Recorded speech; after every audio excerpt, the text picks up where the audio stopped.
भाई साहब, ये क्या कर रहे हो आप? क्या हुआ? आपको पता नहीं, मैं बताता हूँ आपको। जब भी आपको छींक आए या खांसी आए तो आपने ऐसे ऐसे करना है। जैसे कि आपको छींक आई है, आपने इस तरह से छींक को लेना है, ठीक है जी। और जब आपको खांसी आती है तो आपने अपने रुमाल को मुंह के आगे रखना है, ताकि इस वायरस से खुद भी बच पाए और दूसरों की भी बचा सके, ठीक है जी।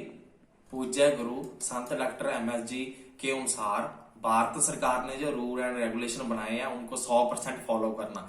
जैसे कि जब भी आपको छींक आए आपने इस तरह से छींक लेनी है, और जब भी आपको खांसी आती है तो आपने अपने रुमाल को आगे रखना है, फेस के आगे रखना है, ताकि जो हम दूसरों को इस वायरस से बचा सके। इस तरह से हम खुद भी सेफ रह सकते हैं, अपने परिवार को भी सेफ रख सकते हैं और भारत को भी बचा सकते हैं।